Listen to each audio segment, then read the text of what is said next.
ಸ್ವಾದ ಸರೋವರಕ್ಕೆ ಸ್ವಾಗತ. ಜಯರಾಮ್ ಮತ್ತು ಲತಾ ಮಾಡುವ ನಮಸ್ಕಾರಗಳು. ವೀಕ್ಷಕರೇ, ನಿಮ್ಮೆಲ್ಲರ ಬಹಳ ದಿನದ ಬೇಡಿಕೆ ಅಥವಾ ಕೋರಿಕೆ ಅಂತ ಹೇಳ್ಬೋದು. ಬಹಳ ದಿನದಿಂದ ನೀವು ನಮ್ಮನ್ನ ಕೇಳ್ತಾ ಇದ್ದೀರಿ, ಸಾರಿನ ಪುಡಿ ಅಥವಾ ರಸಂ ಪೌಡರ್ ಮಾಡಿ ತೋರಿಸು ಅಂತ. ಅದು ಯಾಕೋ ಕಾರಣಾಂತರಗಳಿಂದ ಮುಂದೆ ಹೋಗ್ತಾನೆ ಇತ್ತು. ಇವತ್ತದಕ್ಕೆ ಸದವಕಾಶ ಒದಗಿ ಬಂದಿದೆ ಅನಿಸುತ್ತೆ.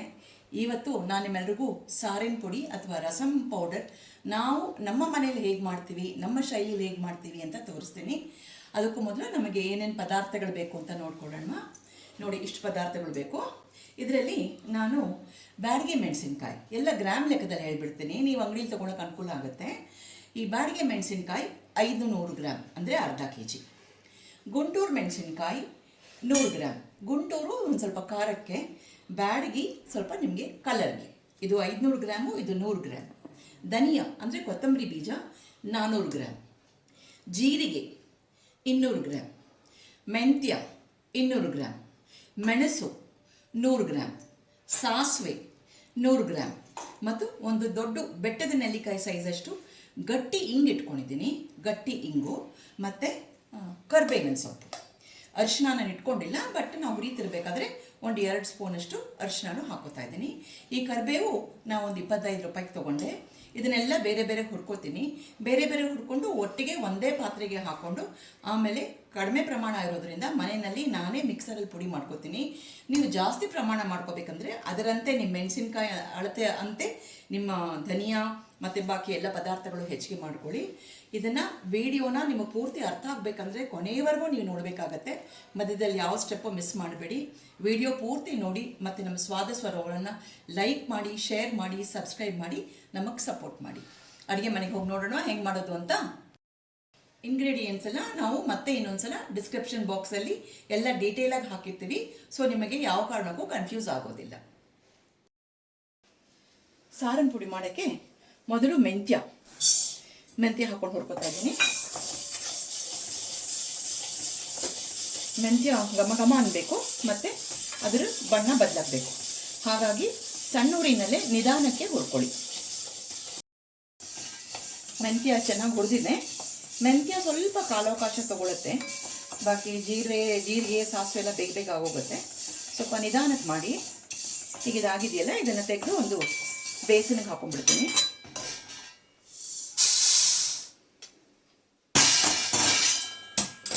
ಮತ್ತು ಇವಾಗ ಜೀರಿಗೆ ಬೇಗ ಹುರಿದ್ಬಿಡುತ್ತೆ. ಸಣ್ಣ ಉರಿನಲ್ಲೇ ಹುರ್ಕೊಳ್ಳಿ ಇದನ್ನು.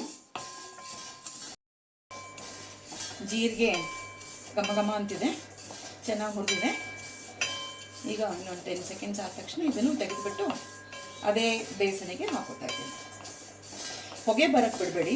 ಹುರಿತಿರ್ಬೇಕಾದ್ರೆ ಒಂದೊಂದ್ಸಲ ಹೊಗೆ ಬಂದುಬಿಡುತ್ತೆ, ಅಂದರೆ ಸಿಹಿ ಹೋಗ್ತಾ ಇದೆ ಅಂತ. ಹೊಗೆ ಬರಲಾರ್ದಂಗೆ ನೋಡಿಕೊಂಡು ಹುರ್ಕೊಳ್ಳಿ.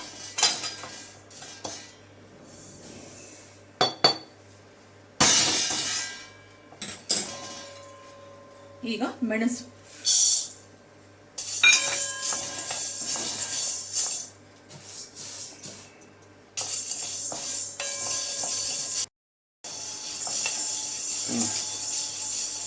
ಹುರಿದಾಗಿದೆ. ಈ ಮೆಣಸು ಸಾಸಿವೆ ಹಿಂಗೆ ಚೆನ್ನಾಗಿ ಹುರಿದಾದ್ಮೇಲೆ ಸ್ವಲ್ಪ ಚಿಟ್ಪಿಟ್ ಅಂತ ಚಿಟ್ಕೊಳ್ತದೆ. ಆ ಶಬ್ದ ಬರೋದು ನೋಡ್ಕೊಳ್ಳಿ. ನೀವು ನೋಡಿಕೊಂಡು ತೆಗೆದುಬಿಡಿ. ಮತ್ತು ಅದ್ರ ಘಾಟು ಬರೋಕ್ಕೆ ಶುರು ಆಗುತ್ತೆ.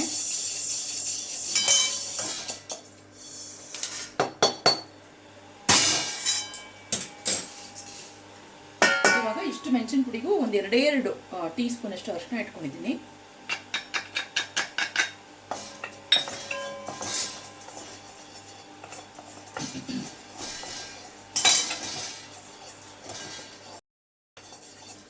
ಅರಿಶಿನ ಹಾಕಿದ ತಕ್ಷಣ ಹೀಗೆ ಹೊಗೆ ಬಂದುಬಿಡುತ್ತೆ ಮತ್ತು ಬೇಗ ಆಗೋಗೋದು. ಒಂದು ಸ್ವಲ್ಪ 1 ನಿಮಿಷ ಮಾಡಿಬಿಟ್ಟು ಅದನ್ನು ಇದಕ್ಕೆ ತೆಗೆದುಹಾಕ್ಬಿಡಿ. ಈ ಅರಿಶಿನ ನಾನು ಸಾಸಿವೆ ಹಾಕೋಕ್ಕೆ ಮುಂಚೆ ಮಾಡಿದೆ, ಯಾಕಂದರೆ ಈಗ ಸಾಸಿವೆ ಹಾಕ್ತಾ ಇದ್ದೀನಿ. ಸಾಸಿವೆ ಹಾಕಿದ್ರೆ ಅದ್ರ ಉಳ್ಕೊಂಡಿರೋ ಅರಿಶಿನೂ ಎಲ್ಲ ಸೇರ್ಕೊಂಡು ಬಂದುಬಿಡುತ್ತೆ.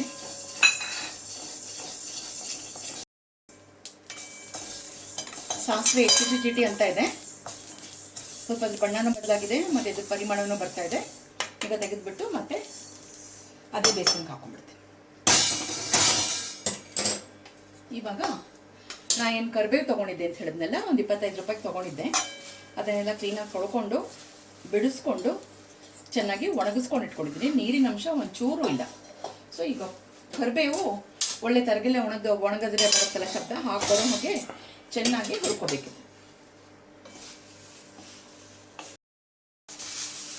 ಕರಿಬೇವು ಚೆನ್ನಾಗಿ ಹುರಿದಿದೆ ನೋಡಿ. ತಗೊಂಡು ಹೀಗೆ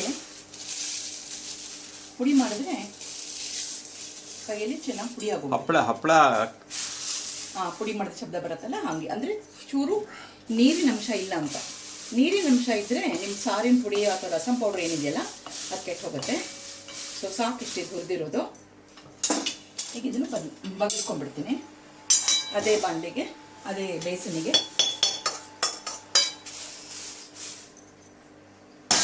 ಈಗ ನೆಕ್ಸ್ಟು ಇಂಗು ಹುರಿಬೇಕು. ಇಂಗು ಹುರಿಯೋಕ್ಕೆ ನಾನು ಒಂದು ಅರ್ಧ ಟೀ ಸ್ಪೂನಷ್ಟು, ಈಗ ಅರ್ಧ ಟೀ ಸ್ಪೂನ್ ಎಣ್ಣೆ ಹಾಕಿದ್ದೀನಿ. ಮತ್ತು ಗಟ್ಟಿ ಇಂಗು ಎಲ್ ಜಿ ಇಂಗು ತೊಗೊಂಡಿದ್ದೀನಿ ನಾನು. ಅದೇ ಒಂದು ನಿಮ್ಮ ನೆಲ್ಲಿಕಾಯಿ ಗಾತ್ರದಷ್ಟು ಅಂತ ಹೇಳಿದ್ನಲ್ಲ, ಅದನ್ನು ಪೀಸ್ ಮಾಡ್ಕೊಂಡಿದ್ದೀನಿ. ಎಣ್ಣೆಲಿ ಹುರಿದ್ರೆ ಇಂಗಿನ ಘಮ ಹೆಚ್ಚತ್ತೆ ಅಂತ ಹೇಳ್ತಾರೆ. ಹಾಗಾಗಿ ಸ್ವಲ್ಪ ಇದನ್ನು ಚೆನ್ನಾಗಿ ಇದರಲ್ಲಿ ಹುರ್ಕೊಂಡ್ಬಿಡ್ಬೇಕು. ಇಂಗು ಚೆನ್ನಾಗಿ ಹುರಿದಿದೆ. ಈಗ ಇದನ್ನು ಅದೇ ಬೇಸನ್ಗೆ ಹಾಕ್ಬಿಡ್ತಾರೆ. ಈಗ ನೆಕ್ಸ್ಟು ಧನಿಯಾ ಹಾಕೊಳ್ಳೋಣ, ಕೊತ್ತಂಬರಿ ಬೀಜನ. ಇಷ್ಟು ಹೊಟ್ಟೆಗೆ ಹುರಿಯೋಕ್ಕಾಗಲ್ಲ, ಸೊ 2 ಬ್ಯಾಚಲ್ಲಿ ಮಾಡ್ತೀನಿ. ಅರ್ಧ ಮಾಡ್ಕೊಂಡು ಹುರಿತೀನಿ. ಸಣ್ಣ ಉರಿನಲ್ಲೇ ಇದನ್ನು ಪರಿಮಳ ಬರಬೇಕು ಅಷ್ಟವರೆಗೂ ಹುರಿತಾ ಇರಬೇಕು. ಕೊತ್ತಂಬರಿ ಬೀಜದ ಘಮ ತುಂಬ ಚೆನ್ನಾಗಿ ಬರ್ತಾ ಇದೆ. ಮತ್ತು ಇದು ಕೂಡ ಚಿಟ್ಟಂತ ಆಗೊಂದು ಈಗೊಂದು ಅಂತ ಶಬ್ದ ಬರ್ತಾ ಇದೆ. ಆಲ್ಮೋಸ್ಟ್ ಆಲ್ ಹುರಿದಿದೆ. ಸ್ವಲ್ಪ ಬಣ್ಣನೂ ಬದಲಾಗಿದೆ. ಇವಾಗ ಹೊಗೆ ಬರೋಕ್ಕಿಂತ ಮುಂಚೆ ಇದರಲ್ಲಿ ಇದೇ ಬೇಸನಿಗೆ ಹಾಕೊಂಡ್ಬಿಡ್ತಾ ಇದೆ. ಇದು 1 ಬ್ಯಾಚ್ ಆಯಿತು.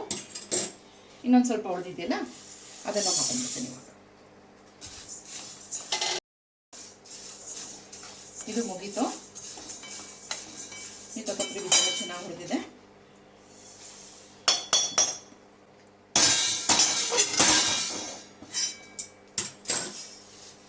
ಇವಾಗ 100 ಗ್ರಾಮ್ ಏನು ಗುಂಟೂರು ಮೆಣಸಿನ್ಕಾಯಿ ಇಟ್ಕೊಂಡಿದ್ದೆ ಅಂತ ಹೇಳಿದ್ನಲ್ಲ, ಅದನ್ನು ಹುರ್ಕೊತಾ ಇದ್ದೀನಿ. ಈ ಮೆಣಸಿನ್ಕಾಯಿನೆಲ್ಲ ತೊಟ್ಟೆಲ್ಲ ತೆಗೆದುಬಿಟ್ಟು ನಾನು ಚಿಕ್ಕ ಪೀಸ್ ಕಟ್ ಮಾಡಿ ಇಟ್ಕೊಂಡಿದ್ದೀನಿ. ಯಾಕಂದರೆ ಮಿಕ್ಸರ್ ಹಾಕ್ಕೊಳ್ಳೋಕ್ಕೆ ಈಸಿ ಆಗುತ್ತೆ ಅಂತ ಹೇಳಿ ಚಿಕ್ಕ ಪೀಸಾಗಿ ಮಾಡ್ಕೊಂಡಿದ್ದೀನಿ. ಇದನ್ನು ಸಣ್ಣ ಫ್ಲೇಮಲ್ಲೇ ಹುರಿರಿ. ಗುಂಟೂರು ಮೆಣಸಿನ್ಕಾಯಿ ಹುರಿದಾಗಿದೆ, ಕರ್ರೆಗಾಗೋಗ್ಬಾರ್ದು. ಈಗ ಇದನ್ನು ಒಂದು ಸಪ್ರೇಟ್ ಕೊಳದಪ್ಪೆ ತೊಗೊಂಡಿದ್ದೀನಿ, ಅದಕ್ಕೆ ಹಾಕಿಟ್ಕೊಂಡಿದ್ದೀನಿ ಖಾಲಿದು. ಈಗ ಬ್ಯಾಡಿ ಹುರಿಯೋಣ. ಅದಕ್ಕೂ ಹುರಿಯೋಕ್ಕಿಂತ ಮೊದಲು ತುಂಬ ಘಾಟ್ ಬರುತ್ತೆ ಅಂತ ಹೇಳಿ ಬಾಂಡೆಗೆ ಒಂದು ಚಿಟಕಿ ಎಣ್ಣೆ ಹಾಕೊಳ್ಳಿ ಅಷ್ಟೇ. ಒಂದು 2 ಡ್ರಾಪಷ್ಟು ಎಣ್ಣೆ ಹಾಕೊಂಡ್ಬಿಟ್ಟು ಹುರಿದ್ರೆ ನಿಮಗೆ ಅದರ ಘಾಟ್ ಬರೋದಿಲ್ಲ. ಇದನ್ನು ಕೂಡ ಎಲ್ಲ ಕಟ್ ಮಾಡಿ ಇಟ್ಕೊಂಡಿದ್ದೀನಿ. ಕ್ಲೀನ್ ಮಾಡಿಬಿಟ್ಟು ಇದೊಂದು 2-3 ಬ್ಯಾಚಲ್ಲಿ ಹುರಿಬೇಕಾಗತ್ತೆ.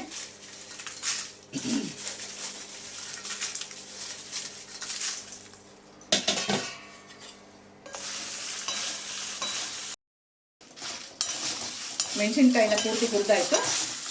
ಮೊದಲು ಗುಂಟೂರು ಹುರ್ಕೊಂಡೆ, ಈಗ ಬ್ಯಾಡ್ಗಿನ 3 ಬ್ಯಾಚಲ್ಲಿ ಹುರ್ಕೊಂಡಿದ್ದೀನಿ ನೋಡಿ. ಚೆನ್ನಾಗಿ ಹುರಿದಿದೆ.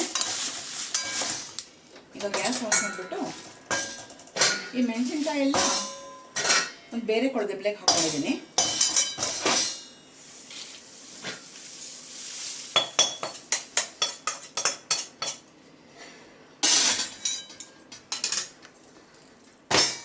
ಈಗ ನೋಡಿ, ಇದು ಮೆಣಸಿನ್ಕಾಯಿ. ಓಕೆ, ಈ ಮೆಣಸಿನ್ಕಾಯಿ ಮತ್ತು ಆ ಧನಿಯಾ ಮತ್ತು ಬಾಕಿ ಎಲ್ಲ ಹುರಿದಿದ್ನೆಲ್ಲ 2 ಬೇರೆ ಬೇರೆ ಇಟ್ಟಿದ್ದೀನಿ.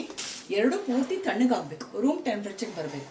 ಬಂದ ಮೇಲೆ ಆಮೇಲೆ ನಾನು ಮಿಕ್ಸರಲ್ಲೇ ಮನೆಯಲ್ಲೇ ಪುಡಿ ಮಾಡ್ತೀನಿ. ಪುಡಿ ಮಾಡುವಾಗ ನಿಮಗೆ ತೋರಿಸ್ತೀನಿ. ವೀಕ್ಷಕರೇ ನೋಡಿ, ಚೆನ್ನಾಗಿ ಆರಿದೆ. ಈ ಮಿಶ್ರಣ ಆರಿದೆ. ಈ ಕಡೆ ಮೆಣಸಿನ್ಕಾಯಿ ಕೂಡ ಪೂರ್ತಿ ತಣ್ಣಗಾಗಿದೆ.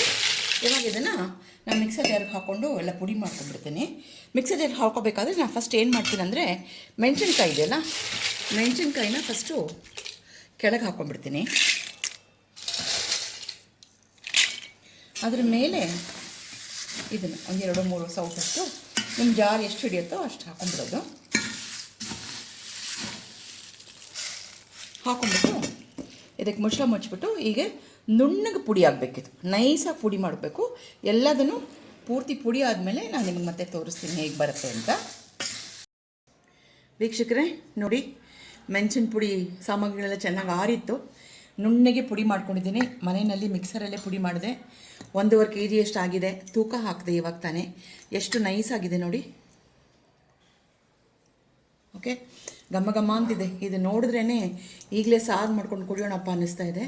ಸೊ ಸ್ವಲ್ಪ ಶ್ರಮ ತೊಗೊಂಡ್ರು ಮನೇಲೇ ಮಾಡೋದ್ರಿಂದ ಎಲ್ಲ ಪದಾರ್ಥಗಳು ಕ್ಲೀನಾಗಿರುತ್ತೆ, ಏನೇನು ಹಾಕಿದ್ದೀವಿ ಅಂತ ಗೊತ್ತಾಗಿರುತ್ತೆ. ಹಾಗಾಗಿ ಮನೇಲೇ ಎಲ್ಲರೂ ಇದನ್ನು ಪ್ರಯತ್ನ ಮಾಡಿ. ಘಮ ಘಮ ಅಂತ ಇರುತ್ತೆ. ಇದೇ ಪ್ರಮಾಣದಲ್ಲಿ ಹಾಕ್ಕೊಂಡ್ರೆ ನೀವು ನಿಮ್ಮ ಸಾರಿನ ಪುಡಿ, ರಸಂ ಪೌಡ್ರ್ ತುಂಬ ಚೆನ್ನಾಗಿ ಬರುತ್ತೆ.